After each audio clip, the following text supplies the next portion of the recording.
welcome to the webinar.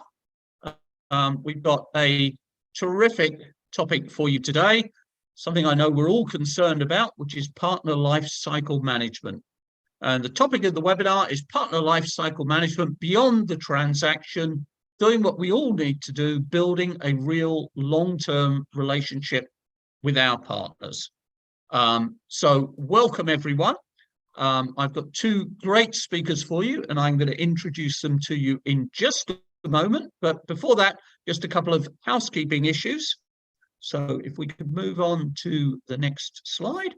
Just a reminder, the Women's Leadership Council virtual event, this is one of the most powerful women's groups in the industry. It is for women only, will take place on April the 27th. So click on that link or basically capture the QR code. That event is completely free, and we have a fabulous group of women sharing their experience with you at the event. It is a women-only event, but it is one of the most powerful events we run every year. Also, a reminder, Channel Focus Virtual is on the 19th and 20th of April this year. We have over 50 of the most amazing speakers in the industry speaking. We have some great offers in terms of registration, but they expire tomorrow. So again, capture the QR code, grab that link, and to get the very best possible rates, register, get your team to register before the end of tomorrow. And our webinar program continues on April the 4th at 10 a.m. And basically we have 4 fabulous people talking about how to build an effective partner sales enablement strategy. So put that in your diaries also. So today we're talking about the Channel Focus webinar series and partner lifecycle management. And we have 2 fabulous speakers for you.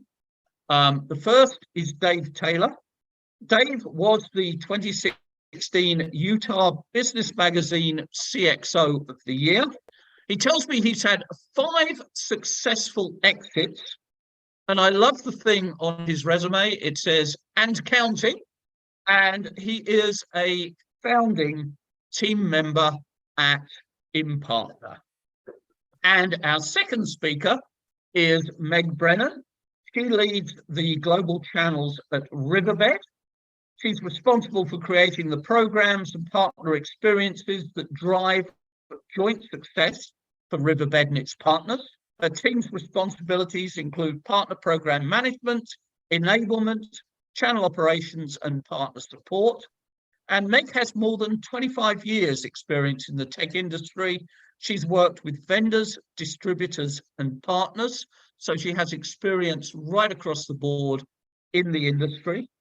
And she has a passion for showing returns on investments in the channel and building partner experiences that make it easy for partners to do business with. So welcome to both of you. And this is not just our discussion with our speakers, it's also a discussion with you. So please, please get involved. We have a reputation, our webinars tend to be very, very interactive. So ask your questions, type them in the chat, and come in and join in the discussion. Let's make it not just a chat between Dave, Meg, and I, but let's make it a chat with the whole group. So without further ado, let's dive into the topic. And Meg, if I can start with you. Sure. How would you define partner life cycle management? What for you are the most important issues?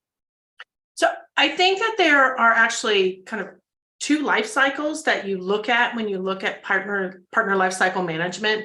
You have to, number one, always look at your customer life cycle. So what is the role that you want the partner to serve in that life cycle? How are you going to reward them, encourage them? And then you also have to look at the partner's life cycle. Sometimes this is what we look at first. I think you look at the customer life cycle first.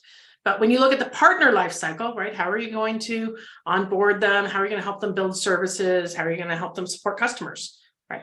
In addition to, sometimes we only focus on the how are you going to get them to sell, right? But you really want to look across, the entire customer and partner life cycle. Excellent. And Dave, how would you define partner life cycle management? So I have kind of a 7-step process for for managing the life cycle of a partner. It starts with recruitment and runs all the way through. So so to me, and it's funny because going off what Meg said, I would also say it's very similar to the way you think about your customer life cycle management, but I was thinking slightly differently than Meg because while I understand her point, which is, you've got a customer journey that your customers or your prospects are going to go on, and you have to choose what portion of that journey you want your partners to be responsible for or be engaged in. At the same time, I think I always find it interesting that that companies, brands, vendors, companies spend so much time working on what their customer journey is. We've got to change our website, we've got to change our messaging, we got to make sure that we evaluate all stages of the funnel so we have good content for each, And yet for partner life cycle management, it's basically sign them up, drain their Rolodex, and offboard them. And I keep thinking, that might have worked a decade ago, but but today, I think if you don't have an effective life cycle journey for your partners to move through, that's totally laced with enablement and cooperative marketing and things like that, I really think that you'll miss out on getting the best partners, and what you'll end up with is the rest of the partners.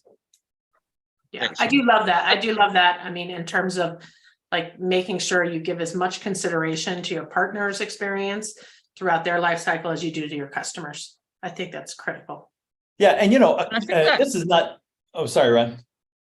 I was going to say, I think this starts with the fact that so many people are unable to define clearly their value to their partners. And Meg, if I could bring you into that, if someone's looking at that and saying, okay, I've got to position myself to my partners, I've got to define my value to them.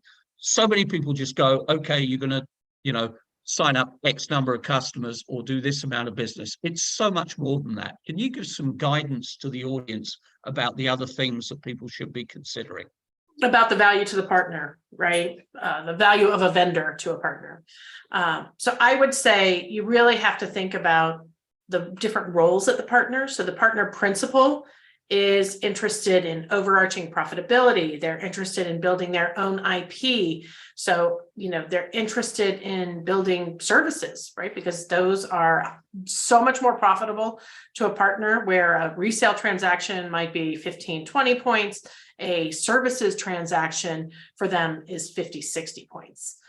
So, you have to think about, that for the principal. You have to think about the seller. So what's in it for the seller, right? They often are paid on margin.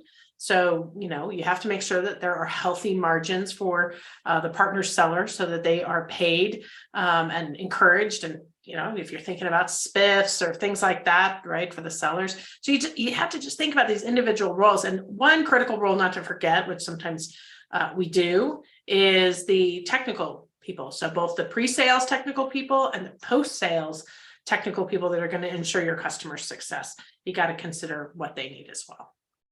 Meg, the comment about building their own IP, it takes me back. This is, maybe 4 companies ago, but we did a startup that was funded by some venture investors, and the business model was rolling up resellers into one kind of bigger reseller. And as we would go out to evaluate these resellers, these go-to-market partners that we were rolling up, the valuation difference between companies that really did nothing but reselling other people's stuff. Maybe they even had good methodology for how they were reselling, but no IP. It made a huge difference in valuation. As soon as they have some IP, then the valuation jumps, doubles, triples. So, and I know from a partner's perspective, a lot of the partners that we have, because we're not just a vendor of partner software, we also have a broad portfolio of partners that we work with. And we always encourage them, let us help you build out some of your IP around these solutions. And so, we have partners that do marketing capability assessments, TM, and so they're constantly working to build that portfolio of things they have to differentiate themselves from the crowd. That's a really good point. Yeah. So Meg, if I'm sitting there, a lot of the team within my company is going, what about partner generated revenue? How do you convince them that it's about a lot more than partner generated revenue? The partners bring a lot more to the table, and we need to understand that, particularly in the complex ecosystems we're working in today. So I think that you certainly have partners who bring in new opportunities, right? And that is incredibly valuable to every vendor. I think where we don't always appreciate partners those that are not transacting with us. And so we have influence partners. We think about kind of the big four consulting, Accenture, Deloitte, where they're not selling the technology, but they are make or break for a lot of technology vendors. And if you don't embrace them as part of your partnership methodology, you could be losing out, right? You could lose deals. So I think you have to think about that. You also have to think about the relationship that even a resale partner has with the customer. And so often they are actually closer to the customer. They are there every day. If they're a managed service partner, right? Often they're managing the IT infrastructure of that customer. And so if you have to think about what they are trying to deliver and try to align to their mission, and you'll be so much more successful. Meg, I can't help but notice that we're 15 minutes in and you haven't said partner ecosystem yet. I love a partner ecosystem. We all have a partner ecosystem, right? We do. It is the word. I tell you, if I see it again on LinkedIn, I might have to hurt myself. It's the word of the year, but that is what it is. So I think we're starting to think more holistically about kind of partners and where they play in in our world with our customers, and where they add value and where we want them to add value. We're doing some work right now that's really exciting, where we're thinking about how partners can really start to do more with our customers, and by doing that, ensure greater customer success than we're having already. Yeah, for sure. I worked previously at a firewall company up in Seattle, Washington, and there was kind of the traditional partnering model where it was the metals, right? Silver, gold, platinum. And the way that you leveled up on those was simply revenue production. As soon as you hit this revenue amount on a quarterly basis, you bump into the next tier up. And I always think back on that and revel in how different it is these days, because it could be that you've got partners that are so valuable to you that they should be recognized as platinum, but they're not revenue generating. But they play a key role in that go-to-market process, and the indirect go-to-market process. They can be so critical to that, and yet they may never close a deal on their own paper.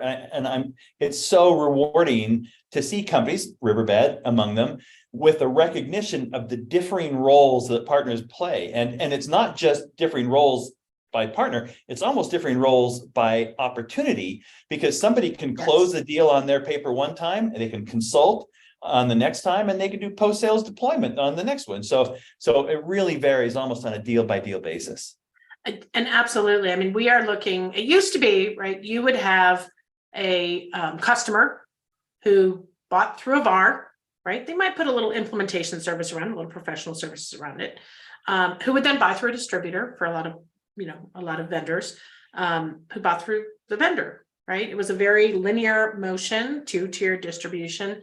And oh my gosh, now I don't want to say it's a mess, right? But this whole ecosystem gives me a headache, because we have it's no longer this, right? We are having partners who play here and partners who play here and partners who play here. And sometimes they buy direct, and sometimes they, are going through a marketplace, and sometimes they're just influencing, and sometimes they're just doing services, and they might sometimes just do services and other times do the resale, or sometimes do managed. Like, they're playing in so many areas that it really is. I'm an operations person at heart, and it gives me heartburn because of how much more complex things are. But we really have to think about, how are we capturing that data? How are we designing programs? How are we designing experiences for all those different types of partners and where they play across the life cycle? Yeah, no, that's really good. That's really good. And we talk about a partner life cycle, and it has many different stages. Different partners are at different points. And what tends to happen is we tend to focus on one particular type of partner, one particular place in the life cycle, rather than actually saying, hang on, we've got to look from A to Z, and we've got to have a program that covers partners throughout that, and also the way partners change over that life cycle. Meg, have you got some guidance on how people can understand where the partner is and how we make sure we're applying the right things to the partner at the right stages?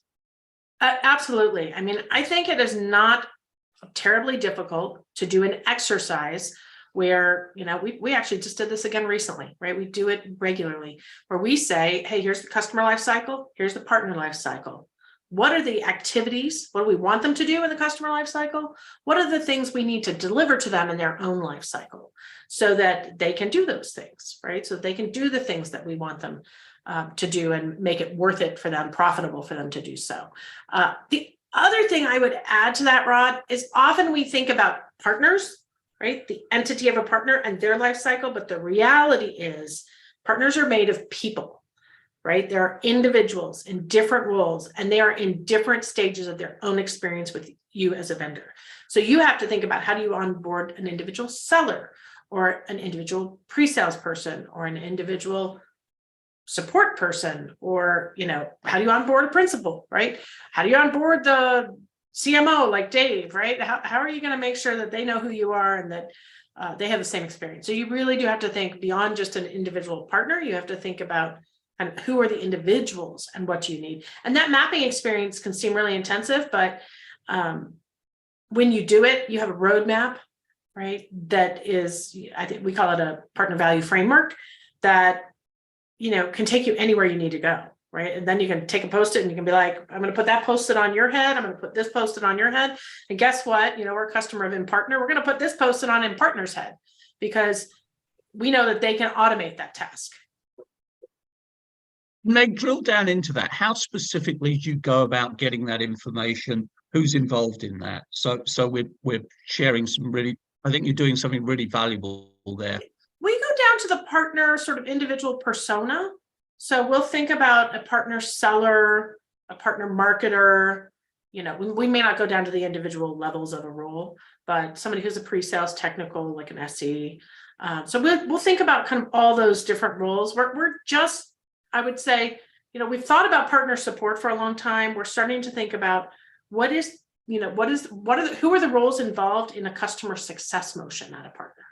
So, because they don't always have a customer success department, right? But they do have those motions, and how could we enable them to deliver those motions to ensure adoption and value, that the customer sees value in the solution, because we certainly don't have, large enough professional services teams always to do that.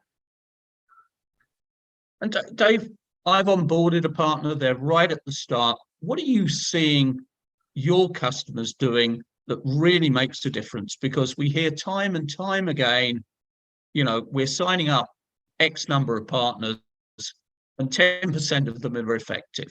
How do you turn that 10 into 50, 60, 70% effective? Oh, there's so much to this. We could do a 45 minutes just on this.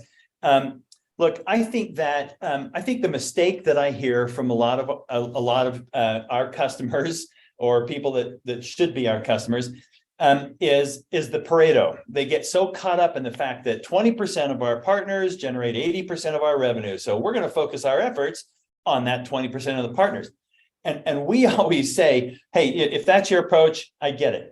But wouldn't you love to copy what those 20% are doing and paste it on the next 20% and then paste it on the next 20%? I mean, if you fail to learn the success metrics and the success cadences and go-to-market motions from the 20% that are generating the 80%, then guess what? You'll only ever get that 80%, And so we really believe that, well, look, let me back up just one step.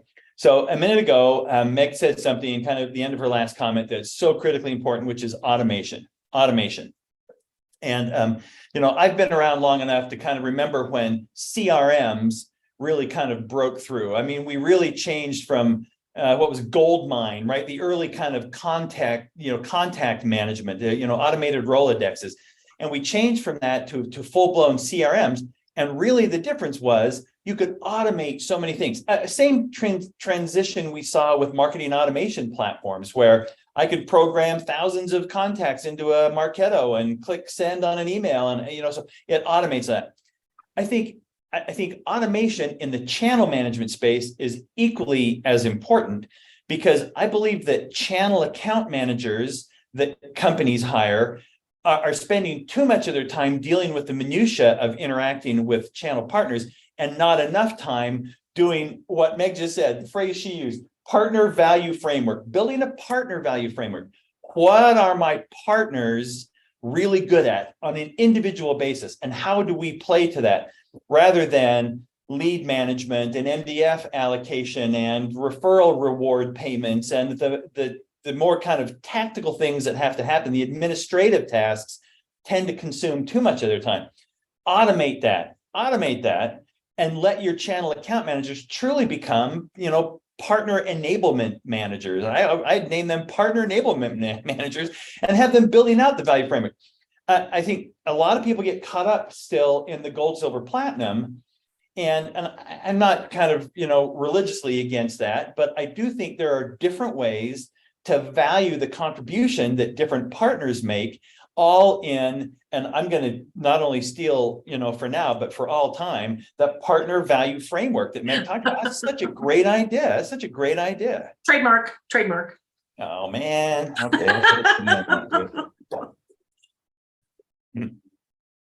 Meg, in terms of onboarding, how do you take that 10% up to 40, 50, 60%? What are you training your people to do to increase those numbers?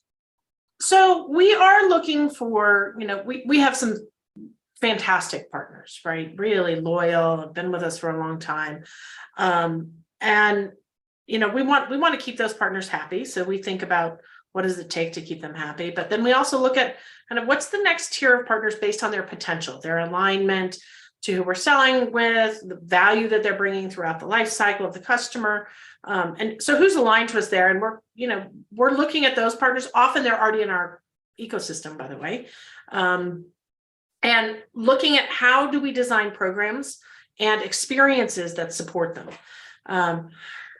We're a small company, we're not Microsoft or, that sort of size. So we have to think about everything that we do, very scrappy, right? So how do we pick a few partners and get success there, and then pick the next set of partners? How do we leverage distribution to help us? They have incredible relationships. They have relationships with some of the huge, GSIs, things like that we don't have as strong relationships with. How do we leverage distribution to bring up the next tier and also help make introductions in the spaces where we need it? Yeah, that's good. And we've got a partner, they're changing.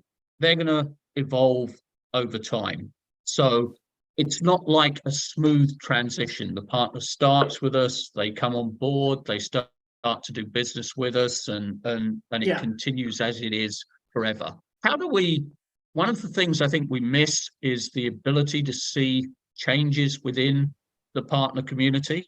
Too often we let partners who've been very successful just fall off a cliff.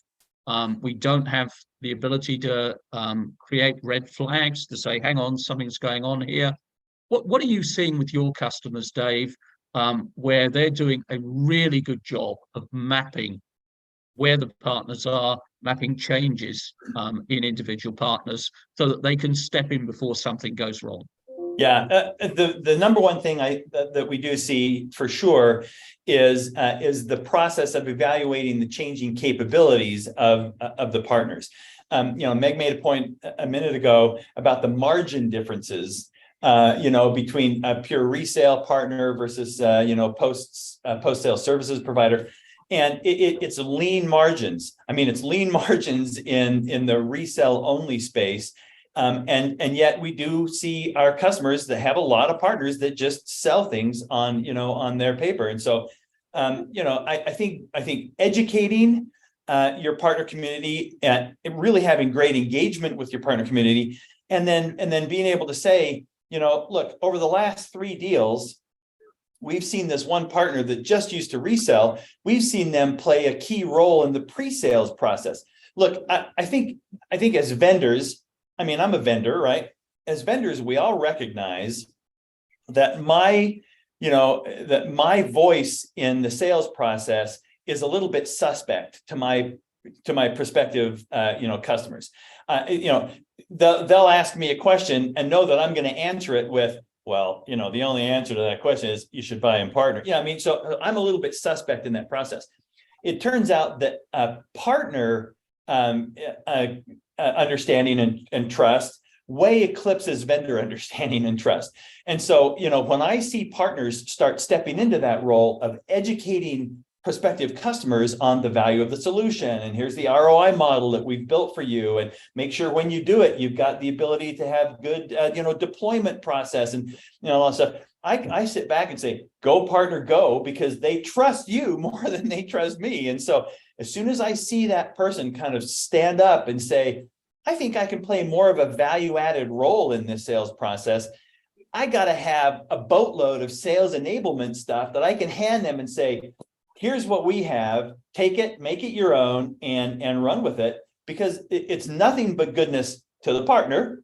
More margins equals, more activity in the sales process equals more margins.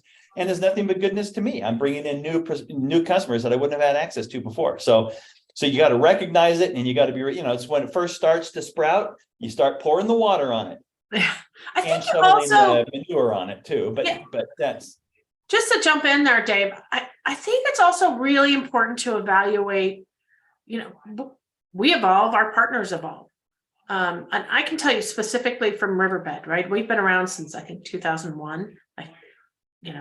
Our flagship product that got us where we are today is, still valuable, right? But it's not the, what's going to get us to the next stage. And by the way, not all of our partners are either. So we have to look at, appreciating who got us here.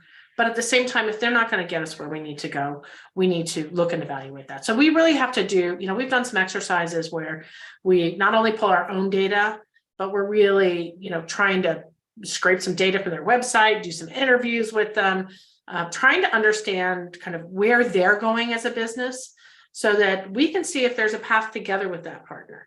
So some of our largest partners, we've said, hey, we think there's a path and we didn't even know that you were doing something. Let's get introduced to the kind of other side of the house of the partner. So I would say that's something I would definitely recommend.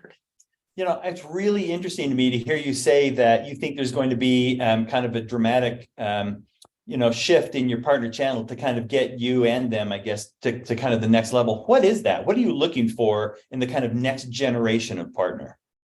Well, I think we're selling to a different buyer. So we want to make sure that for some of our solutions, but, so we want to make sure we have the partners that have access to those buyers or that are supporting those, those customers or are influencing those customers where maybe they weren't on our older solutions. So we're kind of looking at that. I think it's really an exciting time. I see some comments, by the way, going in the chat regarding tools and things like that. I would say, having really strong analytics tools so that you can look at things internally and, partnering with other companies that can help you do partner profiling from data that does not exist in your systems is a really helpful thing. We use a company called Channelnomics to do some of that, but I know that there's several service offerings out there. Yeah, terribly important. Yeah. Meg, what are you using to create those red flags. Because as I say, one of the biggest things in partner lifecycle management, it's like any other relationship. It has really good bits and it has really bad bits. And like any relationship, it's about jumping in when the bad bits happen, and fixing them. So what are you doing in Riverbed to recognize when those situations are occurring, and what's the process to fix them? Yeah, so let me be extremely honest and transparent. I think that we have been slow to learn. And so we continued investing in partners who were not investing in us. And, we've done that several times, I would say. And so we're starting to look at, metrics other than just sales, right? Other than just renewals. We really are looking at kind of who are they selling? Are they selling solutions that are complementary or contradictory? They're competitive to us. If they're selling competitive solutions and those are highlighted in a higher spot on the partner's website, that's probably a red flag to us, right? That, yeah, sure, they want the renewals business, but they're gonna, as soon as that renewal is up, they may be trying to shift them to a different product. And we don't want that, right? We don't want that. And so maybe that's a high risk partner for us and we need to flag it. So we are starting to, we don't have a system that flags it. Our partner ecosystem isn't that huge, but we start to have those conversations. We send out an email. If the CAM hasn't noticed it and we notice it, we're really trying to be super collaborative on, looking at that data and saying, hey, where do we have risk? And, where do we have opportunity as well? So guess what? Hey, they're not publishing anything about any solution. Could they put us out there on their website? Yeah.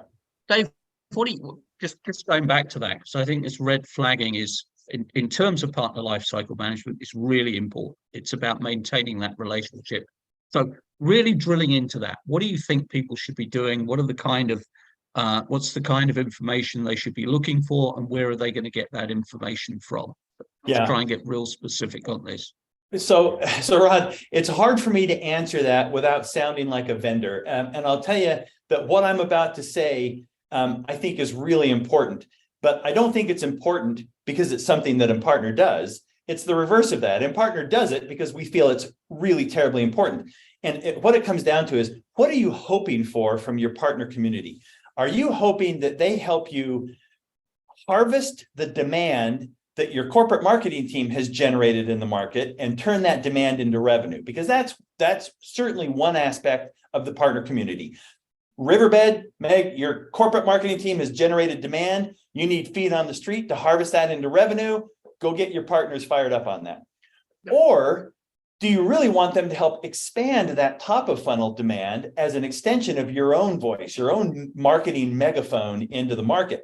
And so for me, if I bring on a partner and and I find that they have no experience in email campaigns and paid media, how few partners actually have the ability to run effective paid media campaigns, paid social, paid Google stuff. So so I look at that and I think, I'm not trying to say that one is better than the other, but I certainly do think that there's a huge role to be played by partners that do come to you with a good Rolodex and will help you kind of harvest that demand into revenue.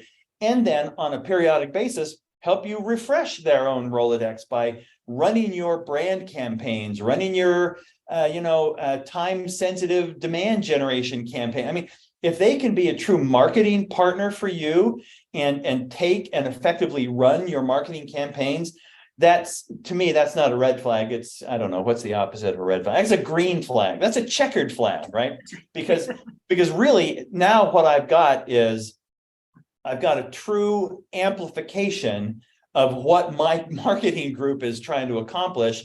And I'm even happy to step up for a partner like that. I'm happy to step up my MDF allocation to somebody like that, because what they do comes across to, people that haven't yet, been willing to raise their hand and say, hey, vendor, I want a demo, right? Somebody that's still kind of in the dark funnel, they'll go to a partner before they'll go to the vendor. And if I enable my partner with good materials, good collateral, good methodologies, they'll help me build demand rather than just harvesting existing demand. Absolutely. And I just wanted to add, for those of you who are younger out there, a Rolodex is a thing that we used to use, that you kept people's contact information in and you could rotate it and see That's true. contacts, because you I didn't have a should use that database. phrase. You had to keep your own personal contacts for everything you did. If you were a seller, you had to like keep it all there.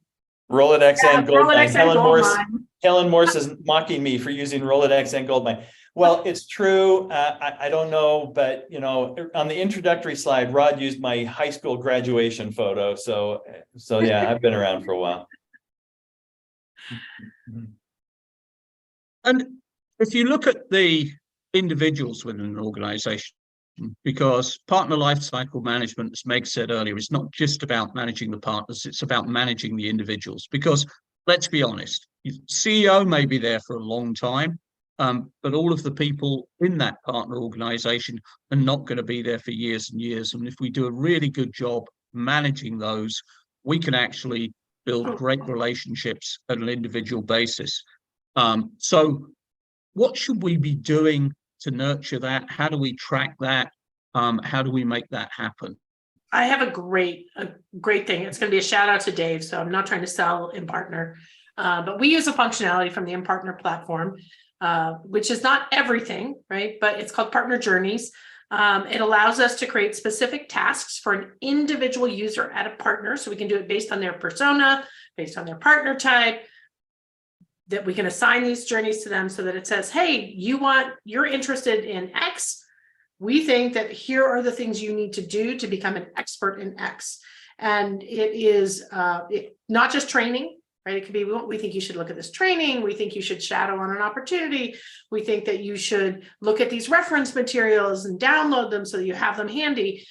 So we do all of those things. And, you know, I think it's very helpful. Sometimes we have to take a few steps outside and say, hey, here's a step that we want to execute in a live training, or here's a step that, so we do, you know, some of it ends up kind of manual tracking, but that foundation of having an automation, you know, that takes people through the digital steps in a journey is incredibly helpful and saves us a lot of time. So you're welcome, Dave, for my shout out to InPartner. Thanks. I think everyone should buy Riverbed technology.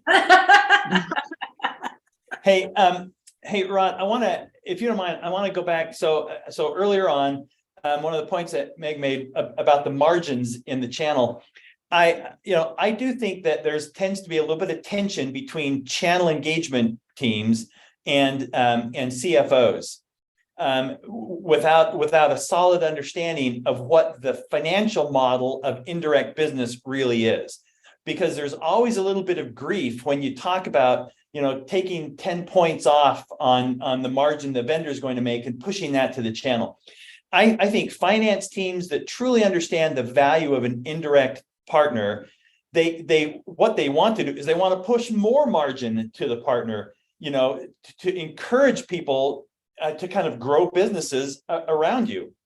I worked at a company once where, they called their core business the creosote tree. Creosote trees grow and they drip creosote on the ground so that nothing can grow next to them.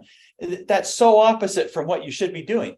But in order to really enable the success at the partner level, you've got to not do creosote. You've got to do, manure and watering and fertilizer because really you're trying to encourage that growth. And if you really understood the different business model from a financial perspective, because if a partner brings me a deal, that's probably 15 points of margin that I'm making by not having to invest in the sales and marketing costs to generate that demand. And so if I can encourage people to do that, it's actually a more lucrative. I would love to see people arguing, you know what, folks, on a registered deal, we're only giving 12 points of margin. We should take that up to 15. We should take that up to 18. We should go for 20 because there's so much value in enabling that. Meanwhile, on the flip side of the equation, in the partner world, they operate on such a fine knife's edge of profitability. This is something that came up last time we chatted, Rod, but a partner generating an opportunity for you, using your marketing materials and running campaigns on their behalf and generating an opportunity for you, if they're not accurately and adequately protected on that deal, and they lose it to somebody on margin, that could mean the difference between a profitable quarter and an unprofitable quarter for them. And so being so respectful of deals that people are generating, even if they're using your marketing, being respectful of that, protecting them on that, and arguing to push more margin into the channel, to me, that's how you enable a really, really healthy and vibrant ecosystem. But Meg, you've brought people on board, you've got them working with you, you're monitoring them. What other metrics should you be looking at for your partners so you manage that partner life cycle and really understand where you are? What are the key things that you're looking at with your partners? So, we look at some of the basics. I think a lot of people look at partner sourced pipe, funnel and revenue. And, we look at those things. We're also starting to look at customer SAT scores. So a blended SAT score from for a partner. So if we have a partner who does most of the business, we don't capture partner of record right now. It's probably something we should do with our customers, but we do a blended customer SAT score to see where that partner's standing. We look at, obviously we look at renewal rates. We offer rewards related to strong renewal rates, on-time renewal rates, so that they get extra margin, which really drives good behavior there. And we're starting to look at, how can we measure, truly measure. I mean, now that we're getting more in the SaaS world, it's a lot easier to measure, are they using your technology? A lot harder to measure is the customer seeing value from your technology.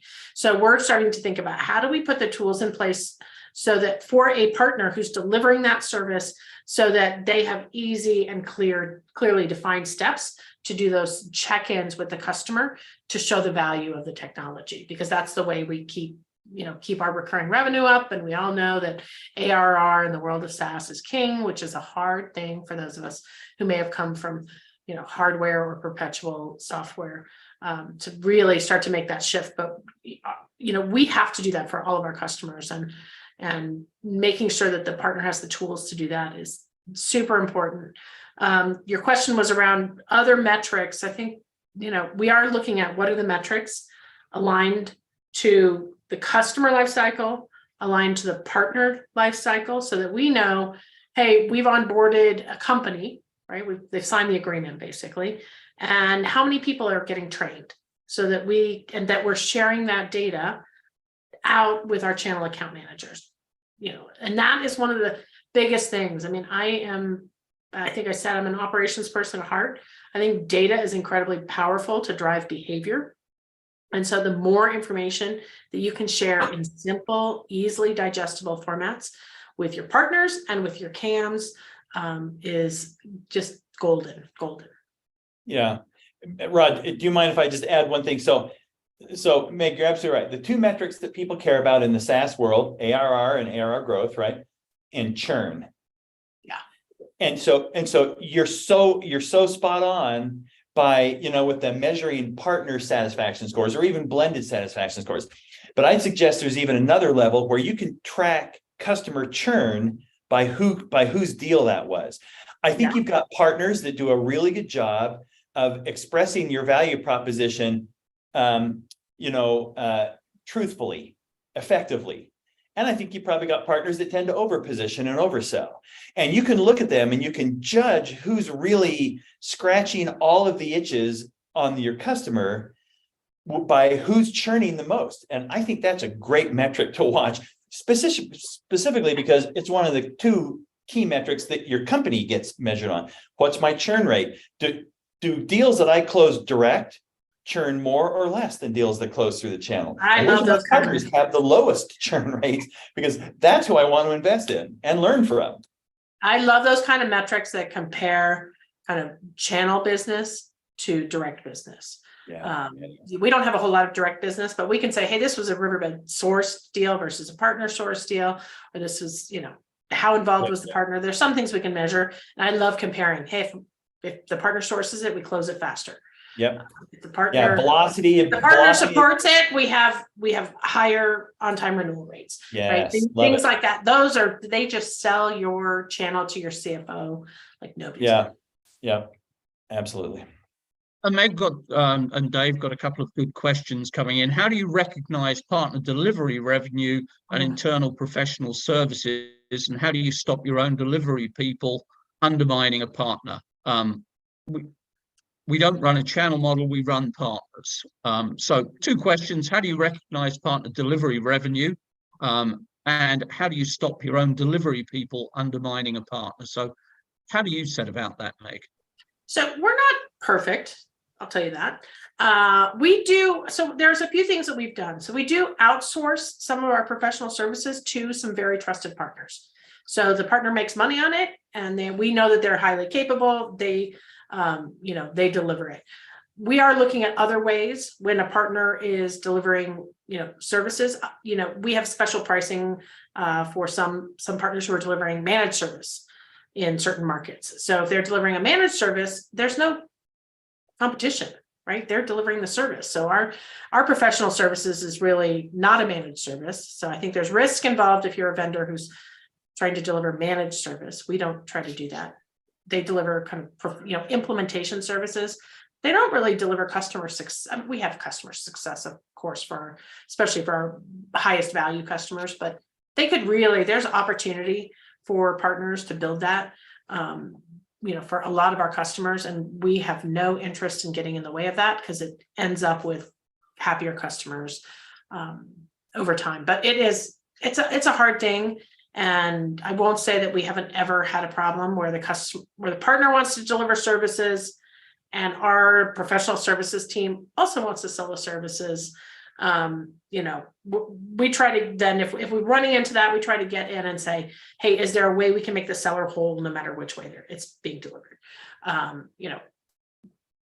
We have to tread carefully, right? But Dave, there are companies who do it better than we do. Well, look, I mean, it would be interesting to chat with Nicola and kind of learn more about what their model is. Most companies, and it may not be at the right level, but at some level within most companies, particularly SaaS companies, they don't want to do their own professional services because their corporate valuation doesn't depend on one-off revenue. It depends on ARR. And so they're not SaaS. So it does contribute to margin, and it does contribute to overall revenue in a company like Nicola's there. So I can see that there's a little bit of give and take that would happen on that. But I think what Meg said is the right thing, which is there are ways to make partners whole. And I know it always sounds like I'm such a, I voted for Bernie. I mean, I'm such a liberal guy. I just want to give all my revenue away to my partners. But I don't see it that way. I see it as investing in my partner community. I just got a demo request a couple of days ago from a company looking for a demo of our solution. And I always check these demo requests out. So I went to their corporate website, and then they do have a partner program because there was a partner link, and I clicked on it, and I clicked on become a partner, and it opened up an email form. Their experience that they're giving to the prospective partners is email us, and we'll consider whether we want to let you in our program or not, and we'll get back to you. I think people need to be much more intentional about the partners that they want to go to. Are you intentional about the customers that you go after? Oh, absolutely. Everything you do, you A/B test your emails, and you've got vertical segmentation on your website, and everything you do to bring customers in, you should mirror that to bringing partners in. What's your ICP for a partner? What do you perfectly look IPP? Your ideal partner profile, right? And be really intentional about that, and launch campaigns to get them to your website and lure them in with the experience that they can have on your website. So I love investing and being intentional about bringing the partners in. And when there's a conflict, professional services by the vendor, professional services by the partner, err on the side of the partner. You make more money than they make already because you're getting the product sale. Invest in the partner, invest in your partner community. Yeah. We're almost out of time. So I'm going to close with some thoughts and some questions for both of you. One of the key things that we've got to do, I think, on this topic is do a better job of educating our channel account managers, providing them with the skills that they need.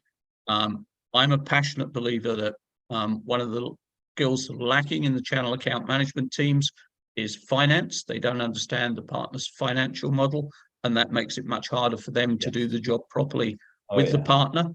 I think we need to monitor things much more carefully through the system. We need to have the right kind metrics to help us understand what the partners are doing, how they're scaling, how they're not scaling, changes in the partner community. And then we have to have skilled teams that can take those flags and walk in to the partner and say, hang on, it looks like we've got a problem. What is it? They're the problem solvers. They're the folks that can go in and do it. And also recognize that some partners get to a certain point and they're comfortable with that. And we can bang on the door to our heart's content, and we're not going to drive them any further forward because they're at a comfortable life stage point. That doesn't mean we should ignore them. It simply means that, hey, they deserve a certain amount of resource from us, but stop banging on a door that's not going to be opened. Final thoughts from both of you before we close the session. When you're looking at partner lifecycle management, Meg, what do you think are, if you're going to look at a couple of points, what are the two really important issues for you? I would say, well, a couple of things. So number one, don't assume that the partner who brought the opportunity is the partner who's going to sell it, or the partner who's going to implement it, or the partner who's going to deliver customer success. And this has been just a painful eye-opener for me. So I would say that's one thing when you think about the life cycle. The other thing, and I take to heart what Dave said about kind of that, I want to be a partner, and you ask them to send an email, right? I think about your partners and the ones who are engaged with you. How can you just really up that level of service and engagement so that they understand how much you value them? And, it doesn't have to be everybody because we all have limited resources, but figure out the ones that are really important to you and make sure that you have the people and the experience for those partners that, is never going to create an issue. Dave, final thoughts from you. Look, to me, I love the middle of the journey. I love the middle of the journey. I understand the beginning of the journey. You've got to be intentional about who you're going after, and you've got to onboard well, and you've got to have a good looking portal, and you've got to have good terms and conditions. And I think there's value at the end of the journey as well. If somebody has ceased producing value for you, offboard them. It's just one barnacle, but enough barnacles on the hull of your ship's going to slow you down, right? So I like effective onboarding, I like effective offboarding, but in the middle is where value creation happens. And that's where you literally link arms with your partner community with an understanding of the different roles that each of them play. And you go to market together, truly, rather than, here's a lead, go close it. And rather than, thanks for that lead, here's extra 5 points to protect you on it. I think working closely with partners that have that capability to build a market voice and to build a reputation, for your company and your products in the market, I think that's where true value creation happens. And it's cooperative marketing, it's effective MDF campaigns. MDF has changed so much from when I was with the firewall company where, 50% of our MDF went unspent. I was corporate marketing, and so I didn't mind because it came right back into my budget. But you're allocating that money for a reason. You're allocating that money under the belief that partners are as good, if not better, than you at generating demand for your solution. And so I love focusing on that middle of the channel. Drag them into paid media strategies along with you. It's hard to do that because everybody thinks that you end up kind of bidding against your partners. But there's ways to be smart about that. We've got a product that does this, Google Ads for the channel. It unlocks the most powerful demand generation tool of the last decade, paid per clicks, right? So I focus so much these days on the value creation section in the middle of the channel would be my response. Fabulous. Meg, Dave, thank you so very, very much for some great insights and a really cracking webinar. I think we've all learned a lot. Love the insights. Meg, love the honesty. Dave, I have to say, InPartner has some great answers to a lot of these questions. So feel free to reach out to Dave for those. But really practical solutions to a very, very complex problem. Thank you both very, Great to be here. very Great much to be here indeed. with everybody. Rod, thanks for doing it. And Meg, it's always great to get your input. You're so good at this stuff. Thanks, Dave. And finally, there is a survey at the end of the session. Please take the survey. We are very, very interested in your input. Thank you so very, very much indeed. Thanks all. Thanks. Bye-bye. Cheers.